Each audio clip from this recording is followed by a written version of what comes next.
사랑하는 형제자매 여러분, 사랑하는 교형자매 여러분,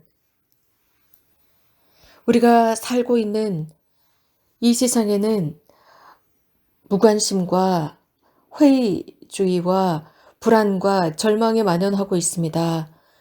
두려움이 만연하고 있습니다.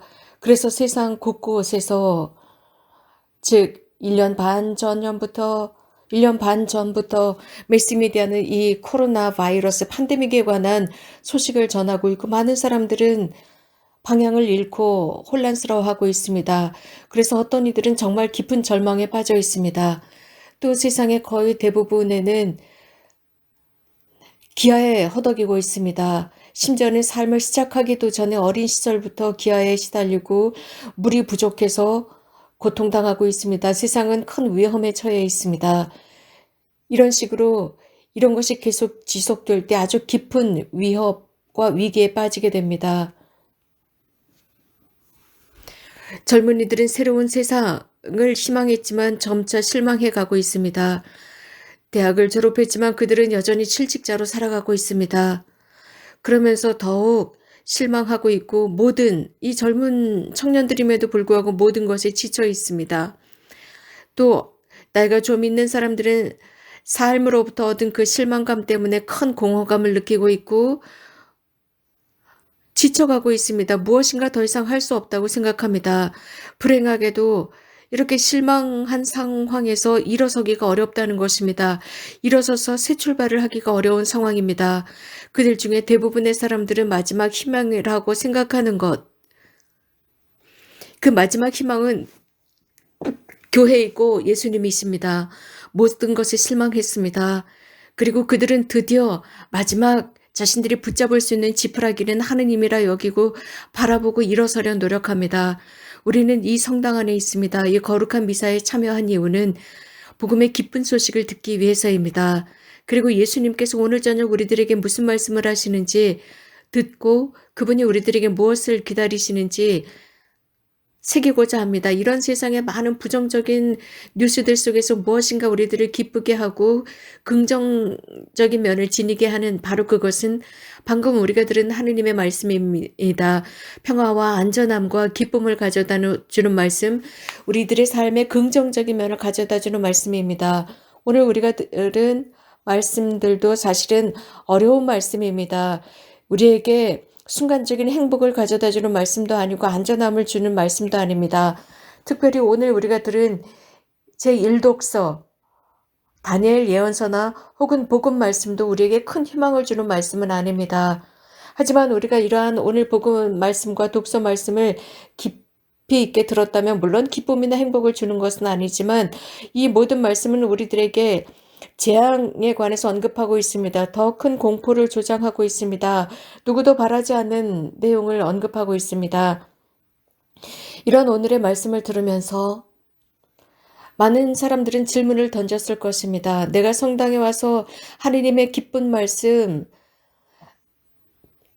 듣고 위로와 안전함과 평화를 찾으려고 했는데 오늘 말씀은 우리들에게 이런 부정적이고 힘든 말씀을 하는구나 싶을 겁니다. 일주일 내내 아주 힘들게 일주일을 지내고 성당에 와서 편안한 마음을 듣고자 했는데 성당에서조차도 이렇게 엄청난 재앙에 관한 말씀을 하는구나 싶을 것입니다. 그러면서 성당에 들어왔는데 성당도 결국 회의론에 빠져 있구나 싶을 것입니다. 또 많은 사람은 오늘 저녁 이 미사에 참여하면서 이런 식으로 생각할 수 있습니다. 우리들 각자가 예수 그리스도를 믿는 사람들, 또 신앙을 고백하는 사람들로서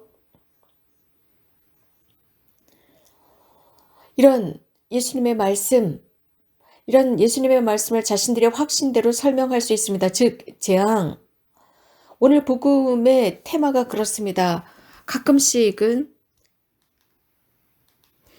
이런 일이 언제 일어날 것이냐라고 우리는 토론하곤 합니다. 그러나 예수님은 말씀하십니다. 예수님조차도 그 날은 모른다고 했습니다. 천사들도 모른다고 했습니다. 천상 아버지만이 그 날을 아신다고 하셨습니다. 사랑하는 형제자매 여러분, 오늘 우리가 들은 독서 말씀들은 물론 회의적인 것들이 있지만 이 말씀들 속에는 우리 신자들을 위한 기쁜 소식이 담겨 있습니다. 하느님의 말씀은 방금 들은 하느님의 말씀은 우리들을 공포에 질리게 하는 것이 아니라 경고성입니다. 준비하라는 뜻입니다. 그래서 우리가 이 세상을 살아가면서 바오로 성령께서 말씀하시는 것처럼 세상은 순간이 지나지 않고 우리는 본향으로 들어가야 한다는 것, 주님과 함께 있어야 한다는 것을 말씀해 주십니다. 우리들의 삶 속에서 그분을 만나는 날을 준비하라는 것입니다. 그래서 우리들에게는 우리들의 이 일상을 열심히 살아가면서 사랑하기입니다. 아주 단순한 형태입니다. 즉 하느님을 사랑하고 이웃을 사랑하며 준비하는 것입니다. 형제와 자매들을 사랑하고 존중합니다.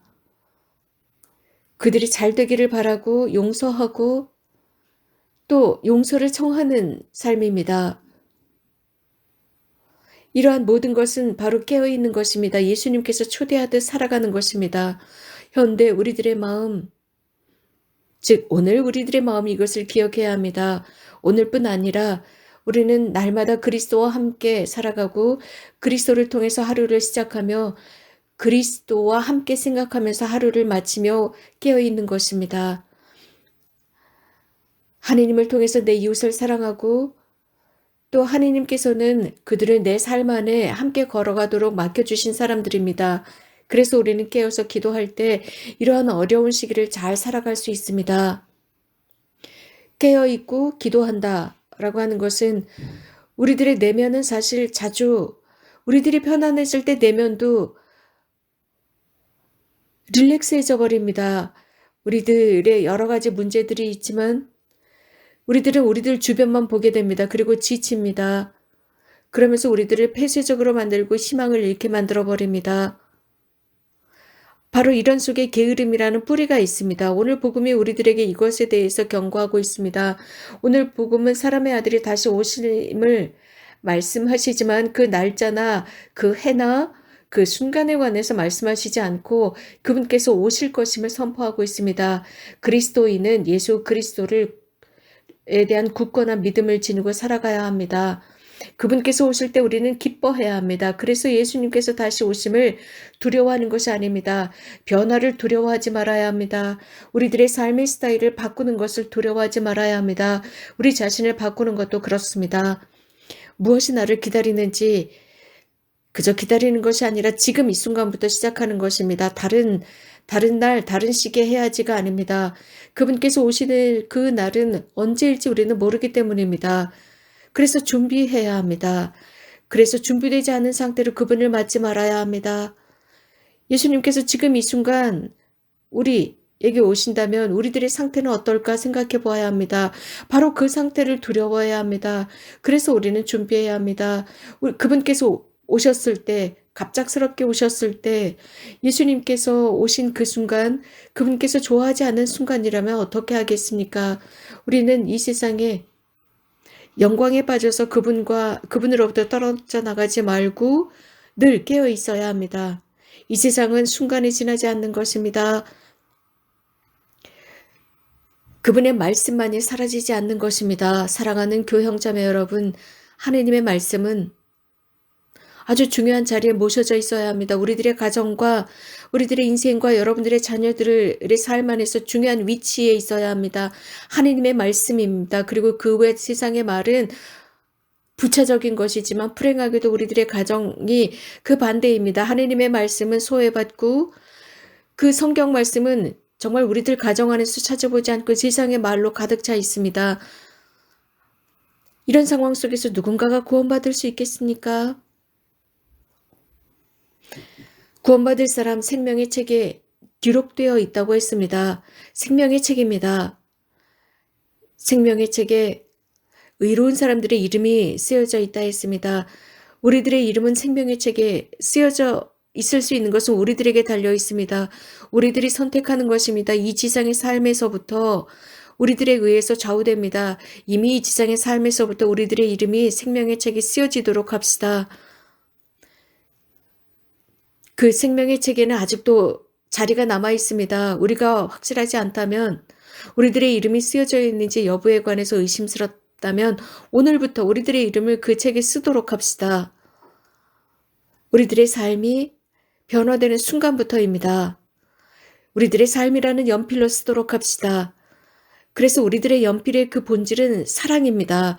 주님께 기도합시다. 오늘 저녁 복되신 동정 마리아를 통해서 주님께서 우리들을 도와주셔서 우리들의 삶이라는 연필로 사랑을 쓰도록 합시다. 지속적으로 그 인생이라는 연필로 사랑을 쓸 수 있도록, 그래서 예수님의 다시 오심을 두려워하지 않고, 그래서 그런 우리들의 모습을 보고 그분과의 만남이 기쁜 만남이 되도록 합시다. 아멘.